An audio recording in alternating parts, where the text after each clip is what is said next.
ये कहानी एक ऐसे फोन की है जो बताएगा कि फ्यूचर में क्या होने वाला है, यानी कि आगे की जिंदगी में उस इंसान के साथ क्या होगा जिसके पास भी ये नई टेक्नोलॉजी का फोन होगा। कहानी के शुरू में हमें एक औरत दिखाई जाती है जो अभी तक एक स्टेशन पर थी। वो अपने फोन को लगातार देख रही थी। जो उसके फोन में उसको मैसेजेस मिल रहे थे वो बिल्कुल वैसे ही करती है और इसी वजह से वो औरत अपनी ट्रेन भी छोड़ देती है। उसको मैसेज आता है कि वो दूसरी ट्रेन में बैठ जाए, पर वो उस ट्रेन में नहीं बैठती और दूसरी ट्रेन बदलने की कोशिश करती है। इसी वजह से वो ट्रेन के नीचे आ जाती है और उसकी मौत हो जाती है, यानी कि उस औरत ने अपने फोन की बात नहीं मानी और उसकी मौत हो गई। इसके बाद कहानी में हम एक आदमी को देखते हैं जिसका नाम मैक्स था। वो आईटी इंजीनियर भी था और अभी एक कंपनी में सिक्योरिटी सिस्टम को इंस्टॉल कर रहा था। जब वो अपना सारा काम करके वापस अपने होटल जाता है तो उधर काउंटर लेडी उसको एक पार्सल देती है जो उसके नाम पर आया था। पर वो तो जैसे बहुत हैरान था क्योंकि अभी तक ना वो इस जगह पर सही से किसी को जानता था और ना ही उसने ऑर्डर पर कोई चीज मंगवाई थी, क्योंकि वो तो सिर्फ अपने काम के सिलसिले में यहाँ थाईलैंड आया था। लेकिन खैर ये उस पार्सल को अपने कमरे में ले जाता है। जब जाकर उसे खोलता है तो उसमें एक लेटेस्ट टेक्नोलॉजी का मोबाइल फोन था।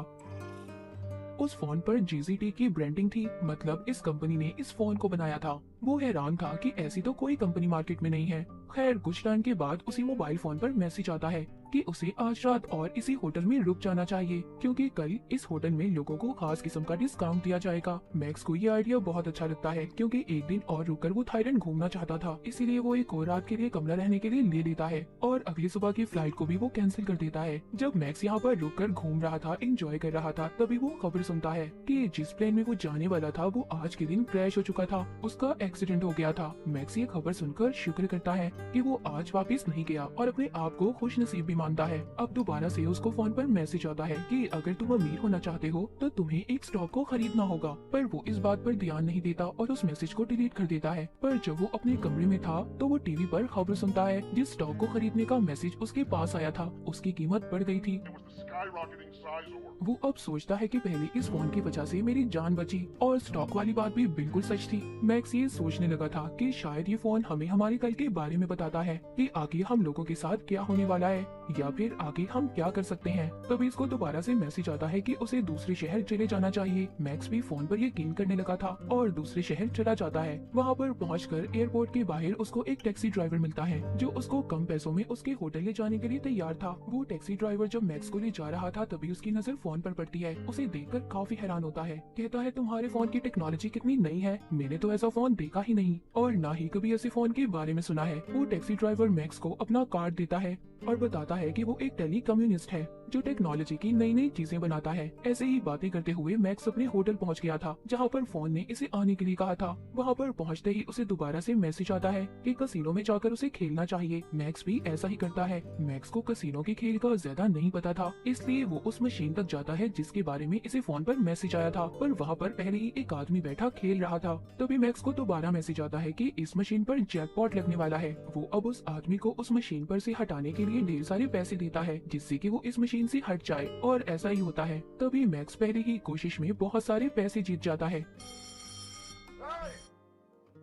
वहीं पर कसिनो की टीम भी उसे कैमरास में देख रही थी। सब हैरान थे कि इस आदमी को कैसे पता चला कि इस मशीन पर जैकपॉट लगने वाला है, क्योंकि उसने उस मशीन से हटाने के लिए पहले आदमी को पैसे भी दिए थे। मैक्स जीते हुए पैसों से और ज्यादा कार्ड्स खरीद लेता है और दोबारा से खेलता है। इस बार भी वो जीत गया था। अब तो वहाँ की सिक्योरिटी टीम को मैक्स पर पूरा शक था क्योंकि बार बार वो अपने फोन को देखकर खेल रहा था। जब वो कसिनो से जाता है तो वहाँ के सिक्योरिटी गार्ड उसे कहते हैं अगर तुम दोबारा खेलने आओगे तो अपने साथ फोन नहीं लाओगे। उन्हें शक था कि कहीं न कहीं इसके फोन में कुछ है, इसीलिए मैक्स अब उसी टैक्सी ड्राइवर को फोन करता है जो इसको एयरपोर्ट के बाहर मिला था। वो उसको कहता है क्या तुम एक ऐसी डिवाइस मेरे लिए बना सकते हो कि मुझे फोन को देखना ना पड़े और सीधा मैसेज मेरे कान में सुनाई दे। वो टैक्सी ड्राइवर थोड़ा टाइम मांगता है और कहता है हाँ मैं कोशिश कर सकता हूँ। होटल में जाते हुए मैक्स एक कपल को देखता है जो आपस में लड़ रहे थे। वो उनमें से आदमी को मना करता है तो बदले में वो उसे एक मुक्का मारता है जिससे मैक्स बेहोश हो गया था। यहाँ पर पता चलता है कि ये कपल दरअसल कसिनो के खुफिया एजेंट थे और पता करने आए थे कि मैक्स इतने पैसे अपने फोन से कैसे कमा रहा है। वो उसके फोन का सारा डाटा हैक कर लेते हैं। जब मैक्स को होश आता है तो वो लड़की मैक्स का शुक्रिया करती है। कि उसने उसकी जान बचाई, पर साथ साथ उसने कसिनो के मैनेजर को सारा डाटा भेज दिया था। पर अभी भी उन्हें नहीं पता चलता कि उसको मैसेजेस कहां से आ रहे हैं। उधर दूसरी तरफ टैक्सी ड्राइवर ने भी मैक्स के लिए नई डिवाइस को बना दिया था, जिसे वो कानों में पहन लेता है और दोबारा से कसिनो में खेलने के लिए जाता है और वही कुछ करता है जो मैसेजेस में उसे करने के लिए कहा जा रहा था। वो लगातार पैसों पे पैसे जीत रहा था। वहाँ की सिक्योरिटी भी तंग आ चुकी थी, इसलिए मैनेजर आकर उसे पकड़ लेता है और उधर ही FBI के एजेंट भी आ चुके थे। FBI की टीम मैक्स को पकड़कर अपने साथ ले जाती है और पूछती है, सच सच बताओ तुम्हें मैसेजेस कौन कर रहा है। पर इस बारे में मैक्स खुद भी कुछ नहीं जानता था। FBI ऑफिसर कसिनो के मैनेजर से मिलता है और उसे बताता है कि ये केस हमारे पास नया नहीं है, इससे पहले भी बहुत से ऐसे केस आ चुके हैं। बहुत से लोगों को ऐसे फोन मिले जिसमें उन्हें पैसे कमाने के तरीके बताए गए, पर जब भी हमने उन लोगों को पकड़कर पूछा कि तुम्हारे पास फोन कहां से आए, और तभी कुछ वक्त के बाद उन लोगों की मौत हो गई। और हर बार की तरह हम इस बारे में कुछ भी नहीं जान पाते। अब ऑफिसर मैक्स के पास जाता है और उसे कहता है, देख तुम्हें हमारा साथ देना होगा और पता करना होगा कि फोन कहां से आया है। ऑफिसर यहाँ पर अपने बॉस को भी फोन पर बताता है कि अभी तक उन्हें कुछ भी नहीं पता चल सका फोन कहां से आया, पर हाँ मैक्स भी अब हमारी मदद करने के लिए तैयार है। वो मैक्स को दोबारा से कसिनो में भेजते हैं और कहते हैं कि इस मोबाइल के डाटा को हैक करने के लिए हमें कम से कम 3 मैसेजेस की जरूरत है। तभी दोबारा से मैक्स को मैसेजेस आना शुरू हो जाते हैं। इस बार भी वो उन्हीं मैसेजेस के कहने पर खेलना शुरू करता है, पर वो हार गया था। उसको एक मैसेज मिलता है जिसमें लिखा था कि मैं जानता हूँ कोई मेरा डाटा हैक करने की कोशिश कर रहा है। उधर FBI के एजेंट ने मोबाइल के डाटा को हैक कर लिया था। जब उनका बॉस ये सब देखता है तो सब कुछ जानने का कहता है, जैसे वो इन सब चीजों के बारे में पहले ही जानता था। ऑफिसर अपने बॉस को फोन करके बताता है कि इस फोन का जरिया एशलॉन एक सुपर कंप्यूटर है। उसका बॉस तो पहले ही कंप्यूटर के बारे में जानता था, पर वो किसी को कुछ भी नहीं बताता क्योंकि उसके बताने से वो खुद भी फंस सकता था। ऑफिसर बताता है जो कि आर्टिफिशियल इंटेलिजेंस से चलता है, जिसको सिक्योरिटी के लिए बनाया गया था। सब बातें सुनकर बॉस को ये लग रहा था कि उसको किसी ने हैक किया है। यहाँ पर बॉस एक दूसरे एजेंट को अपने साथ मिलने का कहता है जो मैक्स की तरह ही दिखता था। उसको मैक्स का फोन भी दिया गया था। तभी उसको मैसेज आता है कि रोड को क्रॉस करो। जैसे ही वो ऐसा करता है उसको गाड़ी टक्कर मार देती है। उस बेचारे की वहीं पर मौत हो गई थी। असल मैक्स अभी भी जिंदा था और उसी लड़की के साथ था जो खुफिया एजेंट थी जिसकी उसने जान बचाई थी। पर मैक्स ये बात नहीं जानता था कि वो लड़की एक खुफिया एजेंट है। तभी वो लड़की देखती है कि छत पर एक आदमी गोलियां चलाने वाला है। वो समझ गई थी कि ये लोग मैक्स को मारना चाहते हैं। ऐसा क्यों था? क्या उस फोन की वजह से?